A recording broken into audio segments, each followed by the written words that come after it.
It's a good idea. Okay, awesome. Welcome everybody to our next combined working group. Uh, and I apologize in the beginning for my voice. That's I might have to speak up a little bit. I'm just getting some flu-like symptoms today. So we just wanted to get started. Maybe if this is your first time attending, I'm sure most of you have already attended these working groups. But if it's your first time attending, maybe just put in the chat your name and maybe uh, the uh, the site that you're representing and the clinical area or practice that you are representing. So that'd be great if you could put it just in the chat if it's your first time. Thanks. And so yeah, we have the agenda here on this screen. I'm sure everybody can see it. So we might as well get started with the first item. I'll hand it over to Tammy for change management part. Thanks, Rita. So welcome everyone to the first combined session, and I will start by, why the session or the working groups were combined.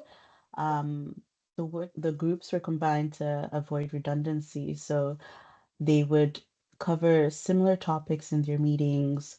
Um, so whether that is ICU, medicine, nursing, we found that similar topics were being covered, or they would eventually cover like similar topics. So um, in a bid to increase collaboration between departments and to lead to better discussions between the different groups or the different representatives in the different groups, we thought it best to combine the groups. And moving forward, the groups may separate in the future. So after we've gone through the topics that would be similar between all the groups, it is possible that there is going to come a time when there is a specific ICU topic, or there's a specific medicine topic, and then we're going into like the details, sort of the nitty-gritty of the workflows, and then we would sort of separate again to focus on those details as well. So just to reiterate that the purpose of this working group is truly to bring you all together and support awareness and understanding and just that knowledge transfer between the region and to local organizations to encourage the conversations that you're going to be having in your local organizations. And so that's first on the agenda. And then going to the next item on the agenda is just responding to sort of negativity or resistance that you might Sorry, hear. Tammy, to cut you Oh, off. sure. Are you supposed to be sharing us your slides? No, not yet. I have two slides to share, and that's on the third bullet point on there. So Sorry to cut you no, off. it's just me talking. Sorry. Go ahead.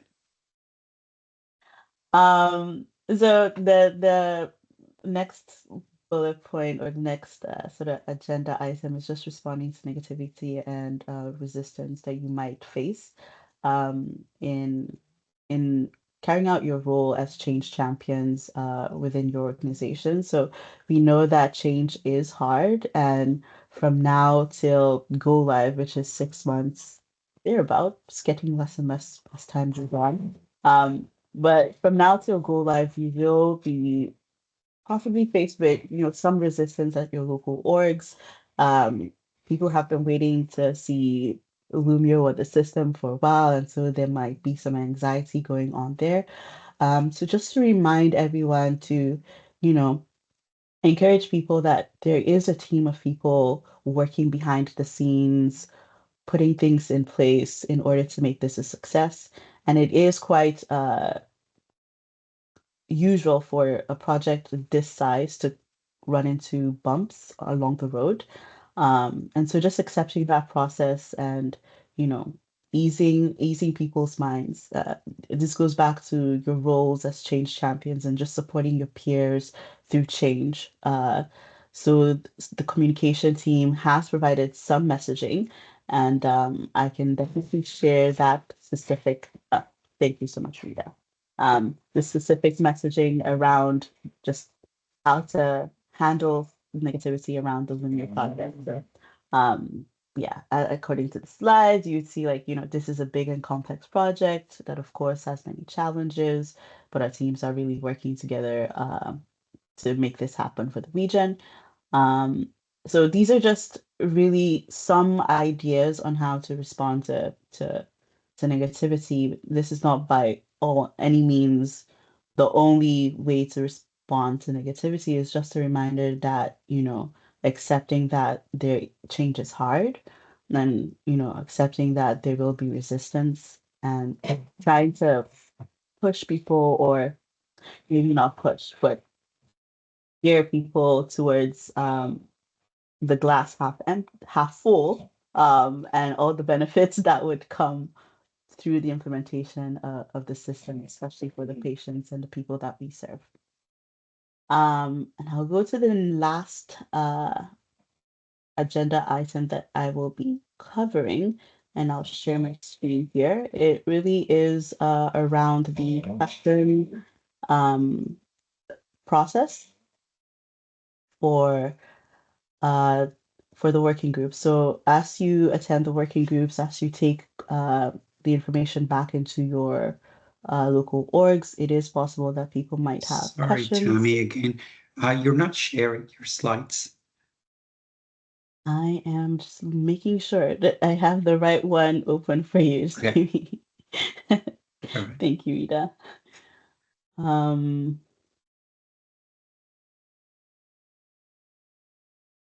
some reason, it's not allowing me to share PowerPoint. I think I have a version of it. I can try and share my screen. Yeah, Is share that my me that's screen. doing that, or Is I it, see? can you see my screen now? No. Not this one, sorry. That one there. Can you see the slide? I don't see it as yet. No? Okay. I do have it up here, so I'm gonna try this again. It's doing something pretty that I haven't seen before. It's PowerPoint Live, so Now we I'll can see bring the it. screen now. Oh, okay. Yeah. Mhm. Oh, that's interesting. I have not seen it being shared that way before, but here we are, technology. Okay, so just around the question and answering process for organizations and the working groups, I'm going to skip the second slide and just really focus in on sort of the third slide here. So if you look at sort of the flow chart on how the questions and answers may come, or the questions may come your way, we see Mike, who is from an organization. Mike is not a working group member. He maybe is one of your colleagues, and he has a question from organization XYZ for an upcoming project activity. So Mike flags the question to the local Lumio team. And so that could be the site project manager and or that direct manager to Mike. If the site PM or the manager is able to come answer that question, then it gets answered, it ends there. If not, that is when that question will be um, funneled through to a local Lumio PM. So the local Vimeo PM identifies the relevant working group and reaches out to the local member to have the question raised in the next working group meeting. So in this case, let's say I'm going to pick another name. Uh, John is the local Lumio PM, and he knows that the working group or the question pertains to oncology working group or medicine working group. And so he would funnel that question to one of you who is the representative of the working group, and then you bring it to this table where you can ask those questions that you're hearing from your colleagues. And hopefully the question is answered. If it is, then it is complete. If for whatever reason it is unable to be answered, it would continue on to the working group chair works with the assigned change management specialist. So that could be myself, Nicole, or Becky, to identify the relevant knowledge holders, because it is possible that uh, it can cross between different working groups, or it would need a collaboration, or it's an integrated workflow that might need multiple working groups. So if that is the case, the regional Lumio team member to answer the question will be identified and relay that information back to the impacted working group. So let's say it's with oncology, we need some extra help in um, ambulatory, for example. That communication will be done, and then that information will be brought back to this working group, or the working group that was first identified by Mike, or by the local PM. And hopefully, after all those steps, we are able to answer your question. So, this is just going to show that we are going to try as best as possible to make sure that your concerns or questions are answered and you have the relevant information that you need to go back to carry on that conversation with your colleagues at the local level. And so last here that I'll end here is just the process for getting questions answered within the change management working groups. So the previous slide, we've seen a situation where someone who is not a member of the working group has a question. This is for people like yourselves who have questions, and we'll just go quickly through that. So if you have a question about a future practice change, that you would bring that question to the working group. The working group member flags the question within your working groups prior or during this meeting. So we encourage you to bring those questions with you to the meetings, and hopefully it does get answered. If it is answered, the local working group member connects back to your local team and shares that information. If for whatever reason that question is not answered, then the working group chair works with assigned change management specialist, which is myself, Becky, or Nicole, to identify just the relevant knowledge holders once again. Um, just showing once again that cross between working groups that might occur with integrated workflows, and the regional team member to answer the question and relay information back to the impacted working group. And the working group member now has their answers and can hopefully share that back to their local teams. So once again, just a commitment to trying to get all your answers, all the questions answered. Bear with us. Sometimes it might take a while. So to get the relevant knowledge holders around the table to get those questions answered. So that is it. I'll pause here for any questions regarding any of the three items that were covered here. Thank you very much, Tammy. That was really um, full of information. I see one question in the chat, but feel free, anybody, if you have any question, to raise your hand. But Reg is asking whether we could get, I think, access to this information or these slides. And the answer, I think, would be that Lizetta is going to be once the call has ended, and she's going to put together the meeting minutes, and she's going to reach out to the communications team, who's going to be uploading the information, these documents as well as the minutes onto the Lumia library under the nursing section. So I think by now everybody should have access to the Lumia library. But if you don't, please reach out. Go ahead, Regis. I saw your hand up. I was just going to say thank you. That's helpful. Yeah, perfect. Okay, so while we're here, does anybody have any questions in regards to the questions and answers process and how we anything that Tammy covered? Go ahead, Tyler.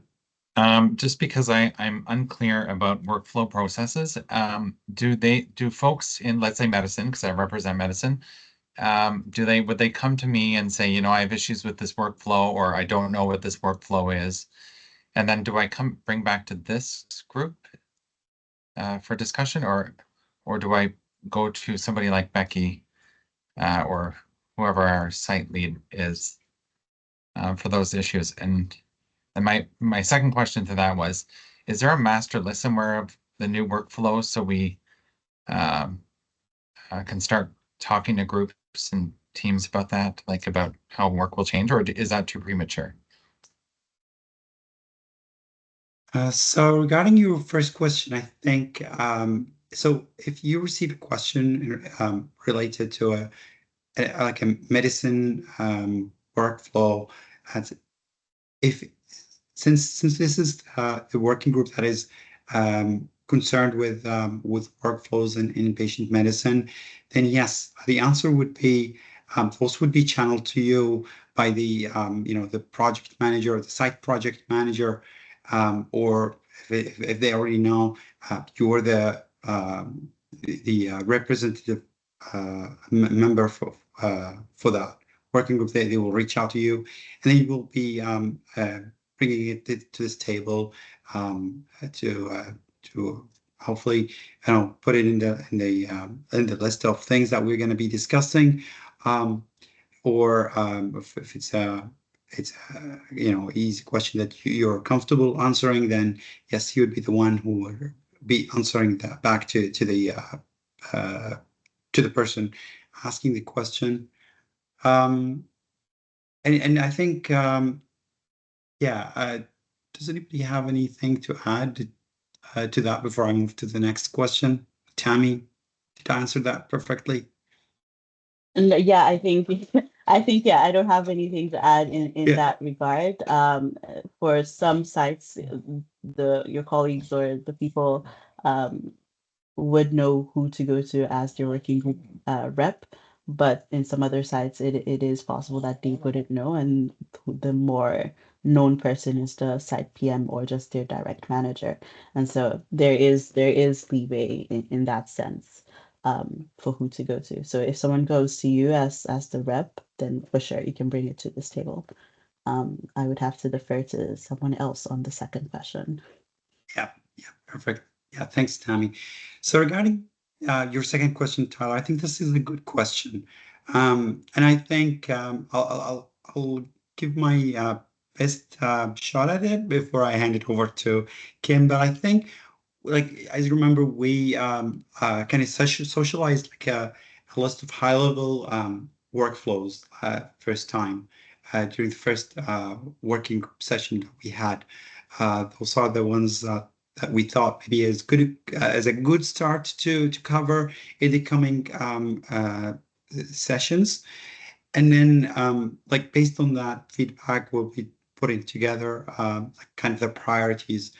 Um, and then there is, that comprehensive list of workflows that cover the inpatient nursing world, or the inpatient surgery, CCC, and the ICU, that we are on a continuous basis before these working groups meet. We're looking at those workflows to see what could be a good set of things that we could present. But in terms of having that compiled list to be shared, I don't know, Kim, what do you think about that?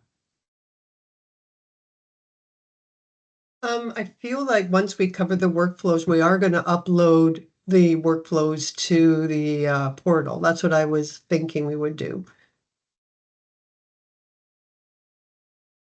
Yeah. Like, So you mean to the lumioproject.com? Yeah, so, That one? yeah, Okay. yeah, that's where we were gonna be uploading them to, And sorry. is there a way for us to extract it? Like, I know you showed some presentations yesterday, for example, and I think it would be great. And I just don't know the timing of all those, like, let's say nursing documentation, for example, of when we would give sample tests to the staff to be like, this is what it's going to look like and feel like kind of thing.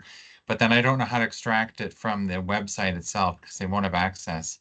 And I don't know if there's been consideration as it relates to communication, but also like the reason why I asked about the master list of workflows is because I just want to make sure that we're not A, overwhelming them with information, and then B, making sure that we're not rushing at the end to be like, learn all this in 5 minutes. You know, I know there's going to be sessions and stuff for learning, but I was just trying to think of a change management perspective of like really giving some like um, taste tests of this, I guess, especially as it relates to their workflow, because there's one thing about using the system and then, as you know, all the other stuff that goes along with it, especially when you have these old infrastructures to deal with as well, but which will be part of our challenge also. But I think you see where I'm going, my brain's going, but anyway, but I think Tammy thanks. probably has an answer to this question. Well, a clarifying question, more like, so Sure. when you say extract the information, are you looking to, so let's say like a video, take that video Yeah. and then share it within your org? Videos or Okay. screenshots or any really change management information that they, this week it's going to be medication administration and this is the system, but then this is the workflow attached to the system as an example. But Right. I'm not saying like we're going to go into like big depth because I know there's Right. going to be training for this specifically, but just giving taste tests of how this will roll out. That's just the way I'm envisioning it because, we know this culture and this is big for Mm. us because we've never used an HIS like the way some of our partners have used it. But I think we're the last in North America, so this is why I think it's going to be our challenge. But anyway, Yeah, no, understandable. So for the videos, the videos on the website are usually uploaded to YouTube unlisted, and so okay, you can take the link and actually share it. So anyone who has that link would be able to watch the video, so you can extract it that way. And okay, as far as like screenshots, that should also be downloadable from okay, the website as well. okay, great.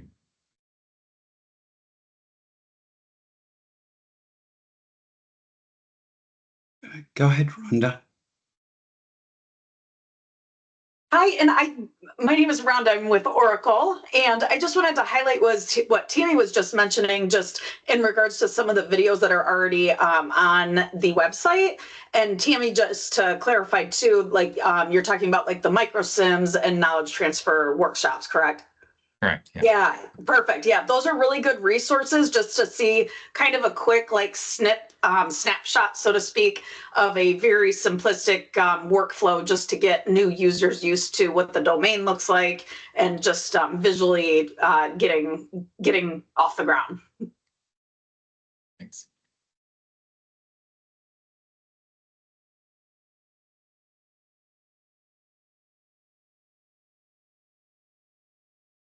Hey, does anybody have any other question in regards to the change management part, or are we good to get started with the first workflow that we have?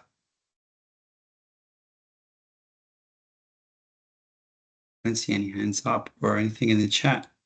So I think, Kim, we're good, I think, to get started with the patient list staff assignment workflow. Perfect. So, Rita, I won't be able to see any hands, so if there are questions, please do stop me. Yes. So, I guess I'm going to kind of overview the one workflow that is called staff assignment. So, in the workflow of staff assignment, it doesn't take away from what organizations will do in terms of creating their assignment list on paper and identifying, the patient rooms and who is covering for the breaks. But in terms of staff assignment, there is an opportunity for the nurse in charge or the clerk, if you have one on, to take that staff assignment and build it within the domain. And so here on my gray toolbar, you can see I got my icon here of staff assignment. So I've already started my staff assignment, so I'm just going to click on that and show you. And so what I've done here is I've picked my column 9 as my nursing unit. I brought forward a provider, which is myself, Kim Fletcher, RN, and I've assigned myself a couple of patients. And so for the in-charge or the clerk, they can add on additional providers or clinical staff by coming to the add care providers. They search them. I'm just going to see if I can find someone quickly. And I can't really see and find anybody. No. But that's how they would search. And once they have them here, then they would just pull them down here to the assigned providers, and then they would hit OK. So I didn't get myself a nurse, but I got a physician. And then the clinician would just come and then add the patients to them. So that's your in charge or your clerk. So the benefits of this is that when you come in to create your patient list, there is this patient list called assignment. And so when you do that and you create that list and you pull that list up, the patients that have been assigned in this staff assignment automatically fall to your patient list. So you can see I have these 2 patients here. When you go back to the staff assignment, those are the 2 patients that were assigned to me. If throughout the day somebody else gets admitted and they're going to be assigned to me as the nurse, the in charge, or the clerk can come and grab that patient. They can assign it to me. And then they end up on there. They're going to save that to the staff assignment. And then for me, this is my patient list. But when I refresh there, that patient has now been added to my caseload. It's a good way to do staff assignment, but it is labor intensive, especially if you're a large unit and you can have 10, 11 nurses working on your unit. You actually have to come and add the providers individually. If you Kim, yeah, I think Eric's got his hand up. go ahead, Eric. Thanks, Kim. You've answered a few of my questions, but say there's a patient that's missed. Is there a flag for that? No, it's not that visual to see that on here, Eric. You'd still have to make sure that you're going through and that you have aligned all your patients. Okay. Is it possible to have a list of like unassigned patients Like or something to just think about going forward?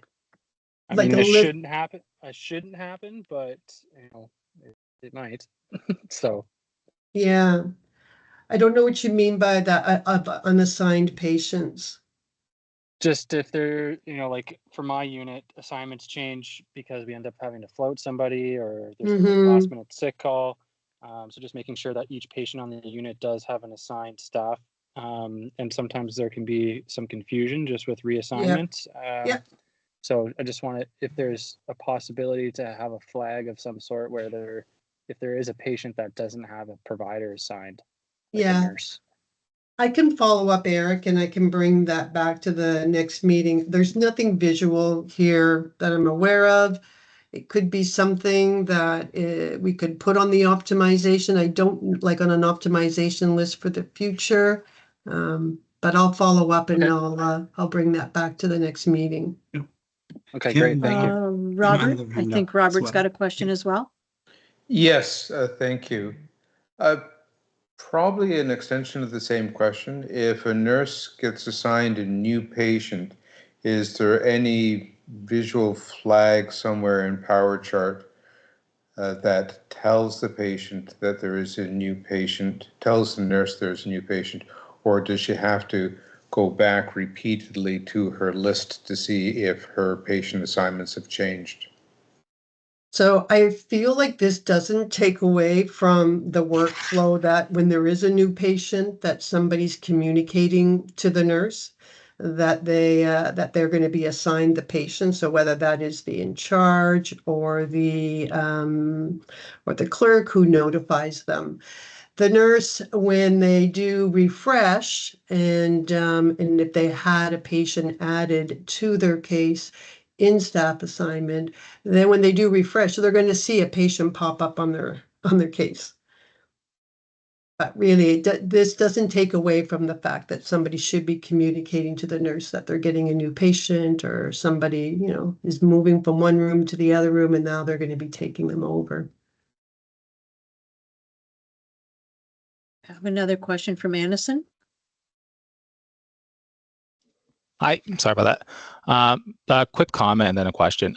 Doesn't the bolded and unbolded on the left side indicate if someone was assigned or not? I was gonna say that as well. I think the ones on the left means they are not assigned yet. Yeah, if they're bolded, they're not assigned. Okay, maybe that is a visual. I'll follow up just to make sure, and we can do some testing on that. But Yep, and my question was on go live day, will people's units already be assigned so they have the sort of automatically populates on which patients they're going to have on the day of, like whichever unit they're assigned to, or do we have to manually teach each nurse to go in and pick their units that they're assigned to on the first day? so on the first day of go live, I'll come up in here to the patient list. The nurses are going to have, if they're going to do, if you're going to do staff assignment, they're going to have to make this assignment list so that they will then on day one be able to have their patients populated. If they are going to actually just do a custom list, which I think most nurses will probably do in most units, because it puts the ownership on the nurse to making sure that their assignments are there, that if you get those last minute changes, it's just easier. So if they're going to do that, again, they're going to have to pick those lists. So you see, I have 3 lists here. I have my Connell 9 list. So that's the unit that I'm assigned to. And I'm going to want that list because I'm going to be covering somebody on break. So I want to be able to have access to those patient records. So I'm going to have the Connell 9 list. This test list is my custom list, right? So this is the one that I've created as a custom. You can see in this list that I can add patients and I can also remove patients. So it's easy for me to bring my patients on. And then if I'm transferring somebody to another nurse on the floor because of a bed move, I can quickly take the patient off my list. To get my patients on my list, I can search for them individually, or I can just come to my Connell 9 unit and I can pick the patients that are going to be coming to my list. So I've highlighted to these 2 patients. I'm just going to say add to my patient list. I'm going to pick test. And when I do that and I do a bit of a refresh, those patients have moved over onto my patient list. This is probably the way that I see that most units will do this for assignment, the staff assignment. If you don't have a dedicated in charge and you have an in charge with a full patient assignment, I think they're going to struggle to complete this as part of a task, especially if something comes up. Not all units have 24-hour ward clerks or unit clerks. So again, it is a bit labor intensive on the person who's doing the in charge. The one benefit about staff assignment is that it actually populates the clinical leader organizer. And the clinical leader organizer is a tool that the in charge or the manager may use just to kind of monitor things that are going on the floor. So it's up here, and you can see here, I have the 2 patients on my, this is my unit that's here, But you can see because they've been assigned to me, my name is in the care team column. So that is the one benefit. So if you're wanting to keep track of the patients on the floor and what nurses are looking after them, and this is a kind of a way you can see it that way. Any questions? I see Eric's hand, but I don't know if that's a legacy hand or a new question.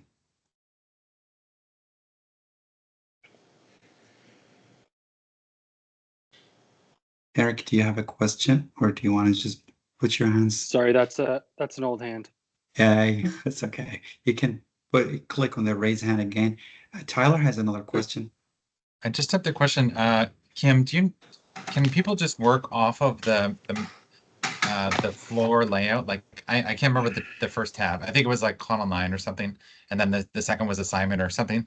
But can people just work off that if they have, let's say, we don't have a regular charge nurse, and they're so used to creating paper assignments, and you know what your assignment is for the day. Can they just click on the patient and document that way, or whatever they need to do? Or is this a recommendation that we're going to be forced to create assignments? The nurse coming in is really going to want to create an assignment, like a custom list or an assignment list. And the reason why that is because in Care Compass, you can see right here, this is my assignment list, right? So I'm getting the patient name, the visit, the care team, the activities, and I'm also getting the plan of care. So, but as soon as you get more than 10 patients on this list, I'm not seeing the plan of care. And so I'm going to want to see that as the most responsible nurse. So I'm going to say you would go between the two. So this is my list, but now I'm covering, and a patient, one of the other patients needs something that I'm covering for. I'm going to come to the column 9 and I can grab the patient that way. But you can see here, because I'm in the column 9, I have more than the 10 patients and I don't get that plan of care column. Okay. Yeah. Is there a way to, sorry for the questions, but let's say I'm the charge nurse, I don't have an assignment, but I know that you and Reg have a patient assignment, but let's say you're struggling with your patient assignment. So I want to see, like, are there outstanding orders or anything that I can help out with without, like, that is obvious to the charge nurse, let's say, on the master list for column 9? Yeah. Or, I mean, you know what I mean? yeah, well, here you can see my list right here, right? Yeah, You can see that I got 9 activities here that are requiring my attention. And the red ones means that they're over. So you can, as a charge nurse, you can see all the patients. You're going to be able to see the activity columns, and you're going to be able to see things that are outstanding. Nurses who are running behind, people that have a lot of tasks on there. You're going to be able to keep track of that. Okay, great. Very visual. I think these are very good questions, everybody, because it's different from one side to another, and that's why I think Kim wanted to show this a staff assignment for patient list and the differences between the different lists and how they can be used. Sorry, go ahead, Kim. Yeah, I mean, it really is up to the organizations. I mean, there is some features about doing the staff assignment, but it is, I would say, it will be labor intensive for the in charge. But if you're an organization where your unit has a dedicated in charge, this might be the way to go.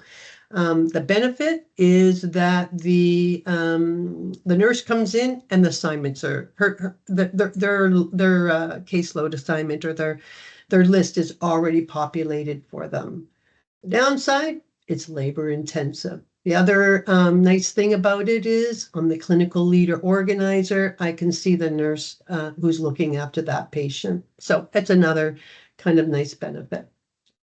The clinical leader organizer, this is also kind of a nice little tool that you, as the in charge, can kind of look at when you're trying to figure out your staff assignment.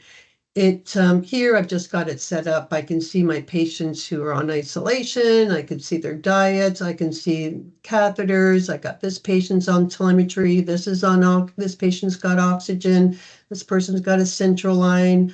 I got a person here who's a 2-person transfer. I've got somebody here who's got a high new score. So this is probably somebody not doing very well. Up here, I can actually configure it to include lots of things, right? So I can select patients who are on ventilators, people who have, with respects to their CAM, people that are ALC, patients that have BiPAPs. You can organize this whichever way you want, but it does kind of help the in-charge figure out, what that staff assignment is looking like. You don't want to give a nurse 6 patients that require, a 2-person transfer. Maybe you have a new hire and you don't want to give them patients maybe who have central lines. So it's just a kind of a tool that you could use to help figure out the staff assignment portion. Just to give you a heads up, we have about 20 or 15 minutes left for Yep. the next handoff workflow that we want to cover. Okay, and so I'm just going to add as well, I'm just going to bring this over here. The ICU position has the clinical leader organizer, but it also has what we call the critical care work list. When you click on that, again, it's very similar to what the CLO is, but it has things that are more specific to ICU. And again, manager or in charge can organize this in different ways. They come up here, they do the layout configuration. And so, they have similar things. They got catheter central lines, but you get down to the bottom part and then you can identify patients who have the aortic balloon pump, patients who are getting CRRT, the BIS for the neonates. ICU at Kingston Health Sciences, they also have the bedside pews. So the in charge can organize this. And again, they could utilize this in terms of figuring out maybe the staff assignment.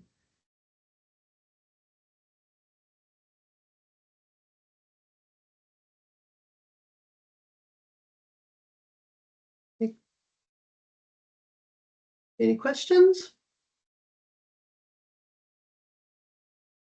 I was just gonna say, if you have any questions, feel free to drop it in the chat. If we don't get to answer them today, we can also cover them in the next meeting. Just for the time being, maybe we can just move to the next topic. So the next workflow I was just going to kind of do an overview on was the handoff. So this is, whether it's shift to shift, whether I'm sending a patient from my unit to another unit, or I'm giving a patient to another nurse on my own unit.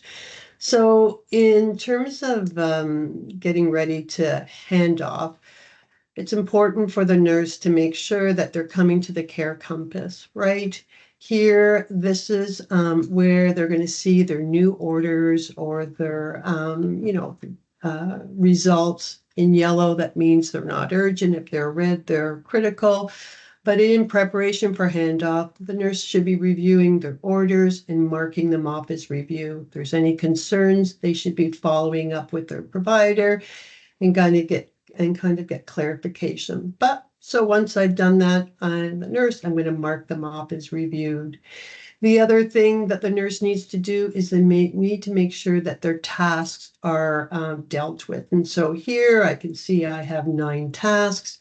For this patient, I have 3 tasks. So I'm just going to go into this patient and I have 2 patient care tasks and I have 1 assessment task. So I'm going to come into my patient's chart, and so I'll click on their name, bring that over here, and I'm going to go to my activities and interventions, and I can see my task here as well. So I have a patient task for neuro checks. I have one that's for discontinuing my urinary catheter. I have one that's a future task that's neuro checks, and I have this continuous one That's oxygen therapy. So this neuro check task that I did at 10 o'clock this morning, I actually didn't come to the task to do my documentation. I actually went just to interactive view and intake and output and completed it. So I've actually done the task, but because I didn't come to the task to complete the documentation, the task sits there until somebody comes in and charts done and not done. So for me, in preparation for handoff, I'm going to come in and I'm going to select chart not done. And then the reason I'm going to select is that it's already charted in iView. So I'm going to do that, and I'm going to sign my documentation or my task off, and then I'm just going to refresh it. Here I have a task that's due. It's for a discontinue of a urinary catheter. I haven't done this task. So this is important for me to go into the patient's room, remove my catheter, and then do my documentation. So I've gone in and done that. I come back to my task. I'm going to click on it. And I'm going to be brought here. And I'm going to come down and complete my documentation for my catheter. So once I do that, then my task will get signed off. So next thing I'm going to do is I'm going to come over here to my MAR. So I'm going to look to check to see if my medications have anything that's due to be given. So I look down here, and definitely everything is done. I've got no medication tasks down below that are being flagged there. It's important for nurses to always look to the tasks that are here, because sometimes a task could be generated and the physician could come in and discontinue the order. But because the task has already been generated, it still lays down here. And so it's important for the nurse to kind of be reviewing those and making sure that if the tasks are there, that they discontinue those as well. The other thing that I would do in preparation for handover is I would come to my interactive view and intake and output, and I would just come in just to make sure that all my documentation was up to date. So I can quickly go down my iView and I can see that my vital signs have been done. I've got I did a cardiac rhythm analysis documentation. So just going through and making sure that my documentation is completed. In my adult systems assessments, again, I'm just going to come down and make sure that all my documentation has been completed. So once I've done that, I feel like my documentation is good. I've done my medications, I've done my task, I'm ready for handover. I'm the nurse now coming in. So what am I doing in preparation for handover? So I'm going to come in, I'm going to get my patient assignment, right? I'm going to have a look at those. Then I'm going to come in and I'm going to go into my patient's chart. I'll open up my patient chart and I'm going to come to my nurse view and I'm going to come to the handoff page. And this is where the nurse will come to get the information that they need to be able to start their workday. So I can see here why my patient was admitted to the hospital. They were query sepsis. Here, I can see some clinical information. I can see the assist that my patient requires to eat, to transfer, to walk in the room, and what kind of devices assistive devices they have. I can see when their last bowel movement was. I can see their orientation. I can see the brain. I can see the last Moore scale. So this is giving me kind of a good overview of my patient. The next thing I have is my actions and situational awareness. So here, this is a place, it's like a post-it note. So a place where you might want to leave a note for the nurse, just something that's not captured 100% in the documentation. So here I did leave a note for the nurse who's oncoming that a referral was sent to a hospital at home and the case manager is coming today. I have my intake and output, so I can look at the intake and output, and I can see the positive or negative fluid balances. I can see my medications when they've been given. I've got an IV, the patient's on Cipro. I can see my labs, if they had some lab results. I can see the orders. And so these are the active orders on my patients. So in preparation for handover, I'm going to review the orders. So I'm going to see things like the diet. I can see that they're on telemetry. I can see that they have some vital signs and they're to be done every 4 hours. So I'm going to make note of that. So I'll kind of go through those in preparation. I might look at my allergies, my line tubes and drains. I can see that I have a central line.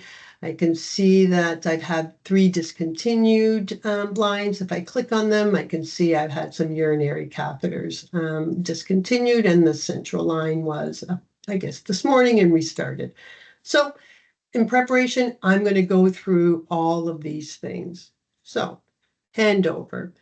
So a handover ideally is done like face to face or verbally, one person looking at the handoff page on their chart. If they're on phone and I'm here and somebody's on another unit, we're looking at the handoff page together and we're kind of going through these very things.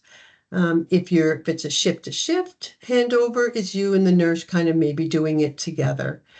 So once you complete your handoff, you go through the patient's chart, you then would come to interactive view and intake and output. You're going to go to adult quick view.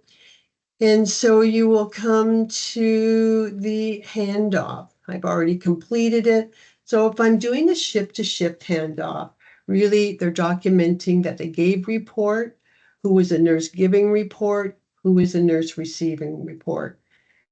Then they come down here and they identify, I didn't identify an allergy bracelet because the patient doesn't have allergies, but I confirmed that their armband was on and I verified it. I reviewed any IPOCs. I made sure that the patient had the correct lines and fluids. I did the patient safety check. And so here I reviewed the alerts. I reviewed the code status. I reviewed the MAR. I reviewed the monitor settings. And then I have completed that. So that's what I would document if I was doing just the shift to shift. The workflow for this is that it's the person who is coming on who would actually document the handoff, right? Because the nurse who's going off is trying to tidy up their things. So it's this nurse here who is coming on that's going to document it.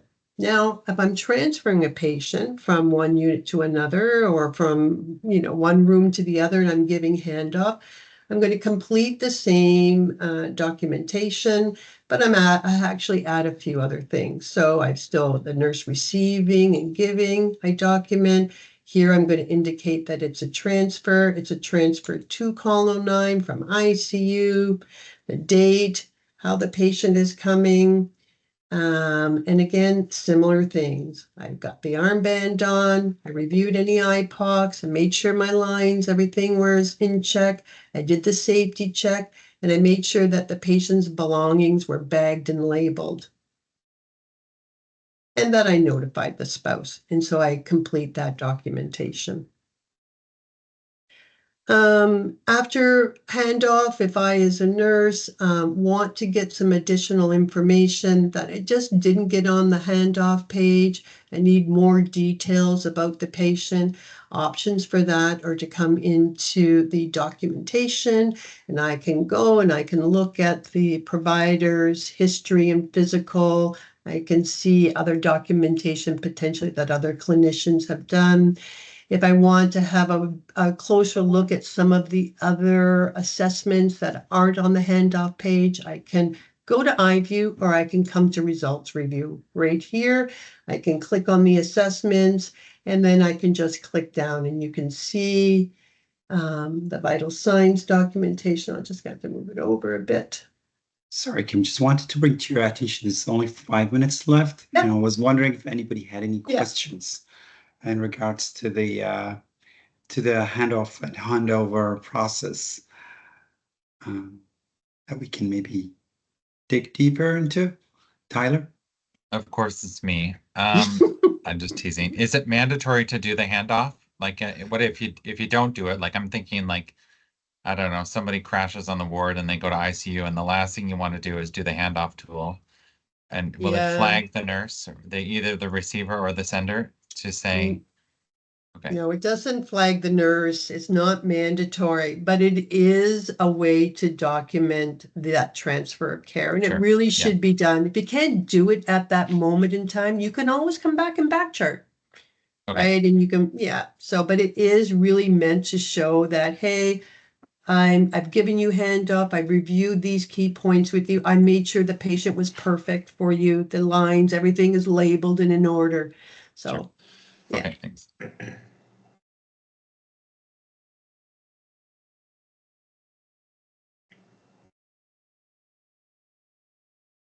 Right. Robert? Yes. I do have a question. Yeah. Yeah, thank you. I noticed on the handoff, there was a lot of blanks. Is it sort of optional which of those cells or areas that you fill in? That last one where the patient's being transferred, the spouse was notified, but there was no allergy bracelet. Medications were not. So is it up to the nurse, which ones she wants to fill in and which ones she doesn't? Yeah, what is applicable, right? So I didn't send any medications, so I didn't click on that one. So you would really just document as it pertains to the patient, right? I'm not going to document the allergies because the patient didn't have any allergies, right? Okay. I didn't send the whole medication, so I didn't document. These are just options for documentation. You would document as it applies to your patient.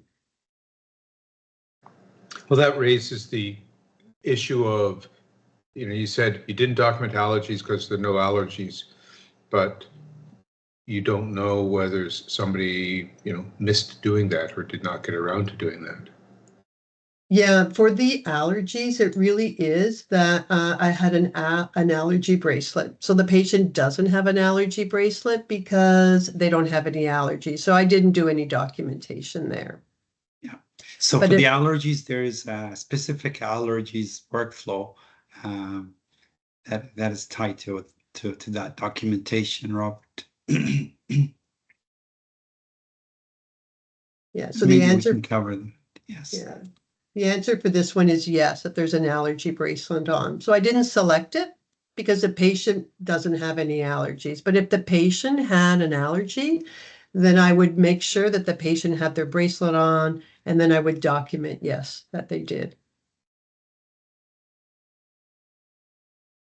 Donna? Mostly just two comments. First of all, thanks, Kim. We're all sort of learning this together, and to give just a little piece of background, when I first started working in and looking into this, coming from a paper-based system, when I looked at everything, my first instinct, like Dr. Gilran, you were thinking, is that you need to actually document on everything you see. And that is not the case. And that is a big message, I think, that we should send forward to as training occurs, is that you are charting by assessment. And if something isn't applicable, then you would not chart to it. So I think that message will have to sort of be over and over again, sort of communicated out, because it can look extremely overwhelming when you first look at it. I know it was like, I felt like when I first learned how to drive, actually, when you've got 3 mirrors to look at, how are you supposed to look forward when you've got all these other mirrors you're supposed to look at? And that's exactly how I sort of felt in the beginning. So once they calmed me down and indicated and were able to teach me how to do the documentation and what the acceptable practice is, then it all works really, really well.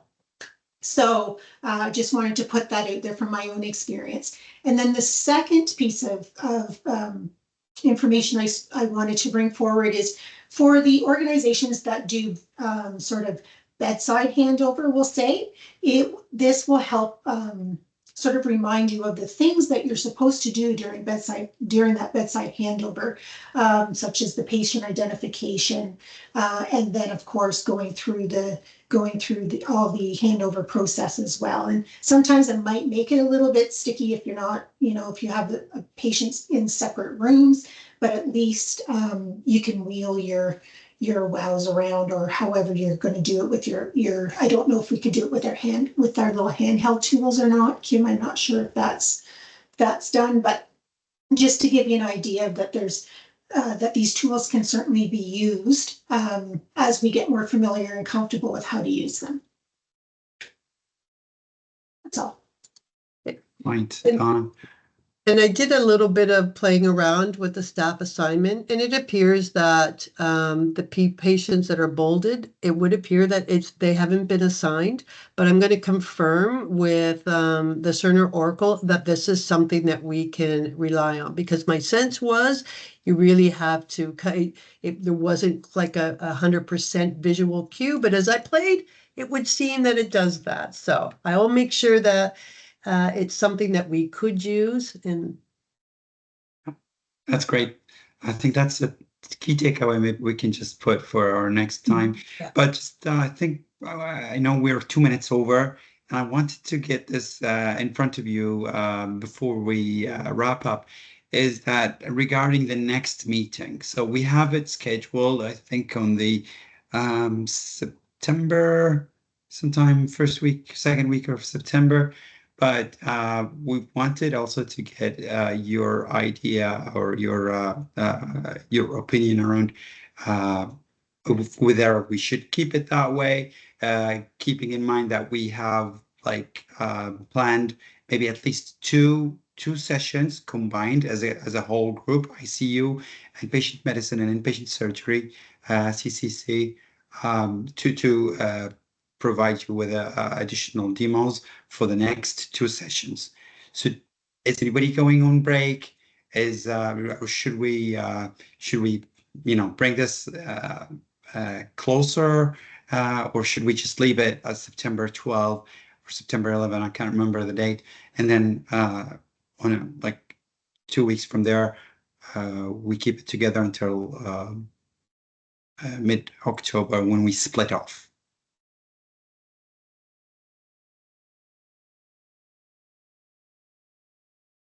You could Maybe confirm the show of date. I don't see hands. anything in my calendar for September, Yeah. so. Lizetta? It's September the 12th. It's in September everybody's 12th. calendar. So it's in everybody. So maybe show of hands, maybe raise hands. Who votes for keeping it till September? And then maybe if we don't have so many hands up, we think of bringing it closer. Just raise of hands. We should keep it until.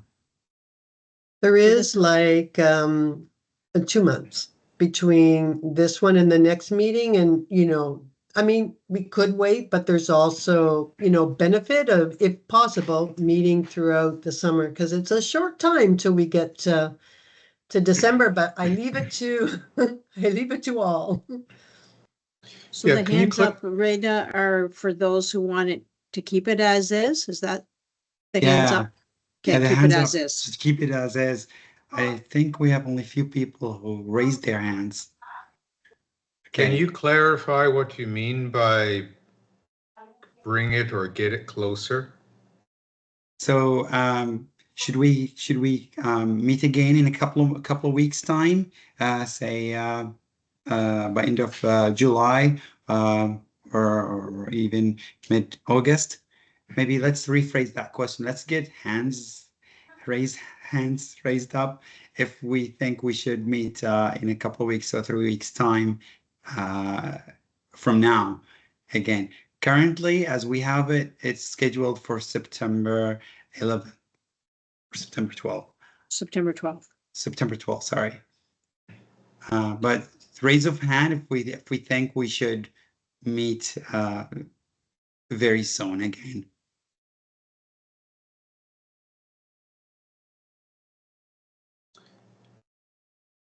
Excuse me, but I would suggest that we have a meeting in August. and then the meeting in September.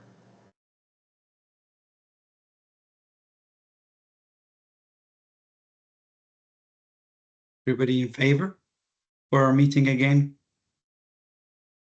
Starting in August, okay? Yeah, I'm wondering if it might be clearer if Lizetta could send out a poll. If you could actually give a few options and then send it as a poll, that way you might get some more concrete direction. I think that's a good idea, because I don't know, because I want to, set up a meeting and then have a lot of people be on, leave or summer breaks and not be really beneficial for everybody. Maybe that's a good takeaway. Maybe we could look at Blazetta, send a poll if we could to the group. And from there we can, just keeping in mind that we have, December 6th as the go live date. And then we have, we planned to have at least maybe 2 sessions as a combined group, and we're meeting on a bi-weekly basis. So yeah, with that, I'll just leave it there, and then we will just follow up with a poll for everybody. I think that's better. Awesome. Thank you, everybody. I'm sorry to take 7 minutes of your time. Thank you. Thank you. I